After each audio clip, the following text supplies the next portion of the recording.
Are elites really that impressive?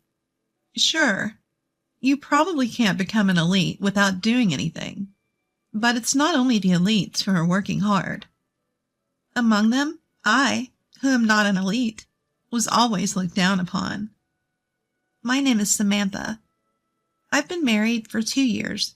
My husband, Robert, is a certified public accountant, providing a stable income. I continued to work after getting married, but I couldn't match Robert's income and was always looked down upon. I thought it was inevitable and gave up. Being a CPA comes with a stable income, and it's easy to start your own practice. And above all, it's a profession with a high degree of freedom. Moreover, there's no mandatory retirement age, and the sense of security that you will never run out of work is incredible. As a tax expert, he was in a league that I could never catch up to. As Robert's wife, I desperately served to prevent any shame. And then one day, suddenly my mother-in-law came to the house. I was surprised and flustered. The house wasn't tidy, and I hadn't started any cleaning or laundry yet. A leisurely weekend morning turned hectic. My mother-in-law, as usual, was dressed in elegant clothes and stylish shoes, looking nothing like someone in her 60s. As soon as she entered the house, she began firing off snide remarks. "Oh, Samantha, what's this? How long do you intend to sleep? A wife must wake up before her husband and finish everything. You can't let your guard down just because it's the weekend." I'm sorry. I'll do it right away. Then I thought Robert would defend me, but he started making snide remarks too. "She's a slacker on the weekends. It's just too much. A CPA's wife being a slacker. It's embarrassing." "That's a serious problem. A CPA is an elite. It's not like Samantha who works at a mediocre company. You need to understand him more. Poor Robert." "Right? Samantha doesn't get it at all. She thinks she's in the same position because she's working too." "Huh? That's out of the question. Know your place, dear." "I know that, but you don't have to say it like that." "What a troublesome situation. I worry about the future." "Well, never mind. I came here today for an inspection, so I'll be checking." "An inspection?" "I've decided to move in here, so I need to check beforehand." "Excuse me?" "The slow one, yeah. I'm moving in here. Dad is gone. It's inconvenient for me to live alone. That's why we need to check this place thoroughly and make sure it's suitable for me to live in." I was completely shocked. I hadn't heard my mother-in-law was moving in here. I thought it must be some kind of mistake, but it wasn't. She decided this all on her own, without even consulting me, which honestly irked me. She was moving in without any discussion between my husband and I, and this was apparently a house check. I was so annoyed I didn't even want to talk. Then my mother-in-law started to inspect the entire house, while casually mentioning it was a house check. Mother-in-law, that's our bedroom." "So what? Oh my goodness, what is this? Is this left as it was when you woke up? With no cleaning up?" Entering a couple's bedroom is so inappropriate. Ugh, this is so annoying. But I guess I should apologize. "I'm sorry." My mother-in-law didn't care and just walked around the house checking everything. I had no idea why she was checking the house. And when she finished her check, she started complaining to me. "This house won't do. It's not accessible. There's no handrails on the stairs. Moreover, there's no room for me. I'm not a dog. I can't stay in a cramped room like a doghouse. Let's see. I'll use your bedroom." "Excuse me? That's... Also, I can't relax without a traditional living room. So please convert the living room to a traditional one." I can't do that. Do you have any idea how much the renovation will cost? Of course, Samantha should cover that. Robert has contributed to the living expenses and even purchased this house. That's right. We haven't depended on Samantha's income because there's a huge difference. But it's all good if you can contribute. Don't just say whatever you want. What? You can't even do that for a living with my mother? It's not about that. Deciding everything on your own without any consultation isn't good, is it? What are you talking about? Consulting with a person who's always at the bottom? Don't make me laugh. Living with my mother is a done deal. Got it? My elite husband unilaterally decided to live with his mother. Mom, over you. All right. He threatened me with divorce papers, so I really did divorce him. No matter where you go, you're worthless, Samantha. You've got nowhere else to turn, so you've got no choice but to stick around here, right? Or do you want to get a divorce? Look, I've already filled out the divorce papers. Here, do as you wish with them. Silently, I took the divorce papers from Robert. The next day before going to work, I submitted them to the town hall. I had reached the end of my patience with his constant belittling. I understand that I may not be the most capable, but I'm working hard. Isn't that a given?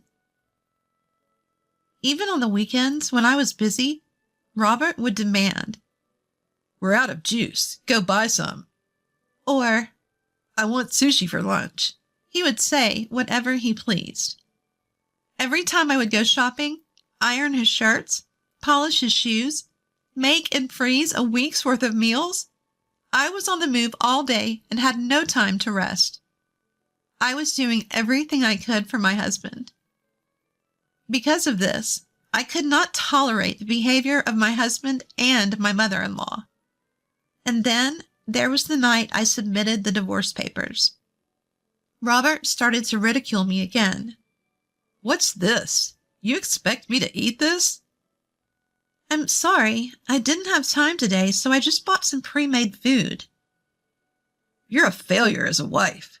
This is unacceptable, considering how much I earn. Right? You've always been good at the bottom of the barrel. I went to a state university with a high GPA, while you went to a mid-tier university with a low GPA. Plus, I'm a CPA, and you're a mere employee at an unknown company. You understand that we're worlds apart, right? You should be more aware of yourself." As always, you're so harsh. Well, never mind. It's not that I'm harsh. It's that your level is just that low. It's dangerous not to be aware of it. Enough. It's not good for me, even if it's good for you. Go buy something that matches my level. High-end sushi or premium steak. Anything can be taken out. I'm hungry, so go buy it now. That's a wife's duty, right? Well, that was true, up until now. What's that supposed to mean? Your tone. That was true. Up until now. What's that? I don't have to serve you anymore. Please don't treat me like a slave. Just be grateful that I've prepared anything at all. What? What do you mean? I'm not your wife anymore. I submitted the divorce papers this morning, so I'm not your wife anymore. What? What are you saying? The divorce papers, the ones I handed over yesterday? That's right. You told me to do as I wished with them, remember? They were already filled out and stamped. I figured that must have been your sentiment. Wait. I only handed them over as a threat. What? Despite signing and stamping the divorce papers, you're saying it was just a threat? That's unbelievable. Surely not. They were accepted without any issues, though. Whoa. Please reconsider. Divorce? No. This is bad. I'm an elite, you know. Divorce, that's seriously bad news. I'm sorry, but I can't keep up with your public image. Although I might not be as skilled, I have never forgotten to be kind and considerate. I've never belittled or looked down on anyone. I've had enough. It was convenient while it lasted. I'll pack my belongings and leave this weekend. Of course, if you want me to leave immediately, that's fine too. This is bad. Bad. What should I do? I have to contact my mom. I never thought that my husband could be such a person. Suddenly, I felt completely detached. After filing for divorce, there was a moment of hesitation, wondering if I'd done the right thing. But now, all that is blown away. I plan to pack my things this weekend and return to my parents' home. Even though it's not much of my personal belongings, it doesn't really matter. When I thought about how easily a marriage could end, I started wondering about what family really meant. Was it because we didn't have children or couldn't form familial bonds? I don't think so. The problem was in our relationship. We couldn't form a bond between the two of us. There's no point in regretting, so I've decided to stop pondering over it. Now that I'm single again, I just need to focus on my work. I was getting motivated for work, thinking the next week I'll be a different person. But then, during the weekend, I borrowed a car from my father to move my packed belongings, while my ex-husband didn't even bother to help, just pacing around relentlessly. I didn't understand what he was so nervous about, but an hour later, it all made sense. He felt embarrassed about divorcing me and called my ex-mother-in-law in an attempt to reconcile. As soon as my ex-mother-in-law arrived, he hurried over to her and started explaining. Then my ex-mother-in-law approached me and said, "Samantha, you're really doing whatever you please, aren't you? I don't approve of you divorcing." Do I need a parent's approval to divorce? I was handed the divorce papers right in front of you, remember? You can't claim you didn't know. You really don't understand anything, do you? A simple piece of paper is clearly a threat. Why would you take it seriously? Robert is an elite. Aren't you aware of being an elite's wife? I didn't marry Robert because he was an elite. What's this awareness you're talking about? It doesn't matter if he's an elite or not. Please understand what I'm saying. Becoming an elite's wife is a privilege few people have. You achieved that. It's not right to throw it away so easily. We'll pretend as if what you did never happened. So please stop this nonsense about leaving. I wonder who's the one not understanding. Holding on to an elite without being able to do anything. That's you, right? My ideal is a warm family. I don't think being an elite makes everything okay. Earning money is good enough. The important thing is the heart. A heart that you and your son seem to lack. Be quiet. You have no right to say such things. How dare you talk back to me? You're just a daughter-in-law. I'm not a daughter-in-law anymore, no matter what you say. I've become single again, so I'll do as I please. Wait. That's not correct. Suddenly my mother-in-law seemed to lose all her momentum. Well, I couldn't care less anymore. And so I started packing again and quickly left that house. The confused faces of those who didn't bother me. I just said thanks for putting up with me. I'm sorry for being such a low-class wife. Please find a high-education, high-income woman for remarriage. Wish you the best. With that, I hurriedly left the house. Returning to my parents' home, I felt a strange sense of relief and comfort. My parents understood, and when they said welcome back, I found myself tearing up. I thought about how foolish it felt to have desperately held on and gritted my teeth for so long, to have been so desperate for such an arrogant husband. Seeing my parents reminded me of the warmth of a family and the compassion of being human. I felt an explosion of all the stress I had accumulated until now, and fell asleep without even eating dinner, sleeping straight through until morning.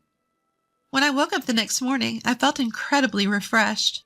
For the first time in a while, I decided to cook breakfast for my parents. The home-cooked meal felt nostalgic.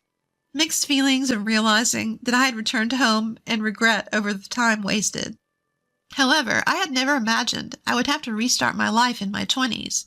But my parents told me it might be a lucky chance, which I agreed to. I decided to aim for getting a professional certification and strive for promotion. Then something happened after a month. It was a weekend, and I was making hand-cut pasta with my parents. My dad was skilled at making pasta, so I was assisting him and my mom when the doorbell rang. Neither of them could leave their work, so I answered it. Opening the door, standing there, was Robert. "Robert, what are you doing here?" My ex-husband was standing there in the pouring rain, completely soaked without even an umbrella. Surprised, I impulsively invited him in. "Come in, you'll catch a cold." Just then my father appeared. Even though he was in the middle of making pasta, my father appeared with force. "Dad!" What are you doing here? This is not your place. Please leave." "Dad, Robert's completely soaked. He'll catch a cold." I could care less about what happens to this man. He's the worst. He made you suffer. "But still." Get out of here right now." Just then my ex-husband fell on his knees begging. I was taken aback by this sight. I saw Robert like I had never seen him before, the man who was once so proud and looked down on me. And then he started to talk. "Father-in-law, I'm sorry for causing so much trouble. Let me cut to the chase. Please let me remarry Samantha. I regret how I have acted as a man, but I realize that I can't live without her. Please, I beg you." "What on earth are you talking about now? It's too late. Go back." "I can't survive on my own. I can't clean, do laundry, cook. I need Samantha. From now on, I believe we can live in harmony. My mother also wants to live in peace. She's getting old. If she can't move, it's over. Samantha, please help me. Please, can't you come back?" "So that's what it is. Typical you. Enough is enough. This isn't a joke. Samantha is not a housekeeper. Go home. Never show your face again." Father-in-law." "I am not your father-in-law anymore. Stop calling me that." "Please, Father-in-law, Samantha, help me. Hey, wait a minute. Don't throw me out. Samantha." For a moment, I was almost fooled again, but my father intervened. "He is just struggling because he can't clean, do laundry, cook. He can't do anything without me. My former mother-in-law just wants to loaf around. Apparently, he couldn't get along with his domineering mother and his spoiled self, so he came to me for help. They seemed to be constantly fighting, and it was nothing but stress. In the midst of all this, he thought of me, convenient me, as if I'd fall for that. Just when I was finally free, there's no way I'm going back. And so my ex-husband was commanded by his mother to take care of all the household chores. Between work, cleaning, laundry, and housework, he's going to have a tough time. He seems to have finally understood what I've been doing all this time, but it's too late. Let them struggle as a family. That's what they did to me. And also, my ex-husband apparently couldn't bear it any longer. He abandoned his job and his life and ran away. I realized then what a pathetic man he was. I found an apartment near my office and moved out. And then I took on the challenge of obtaining a professional certification and passed with flying colors. My salary went up, and I started to see a different side of myself.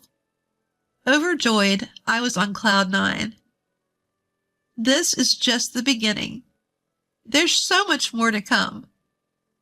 I won't be defeated. I'll keep moving forward. No way I'm going down without a fight.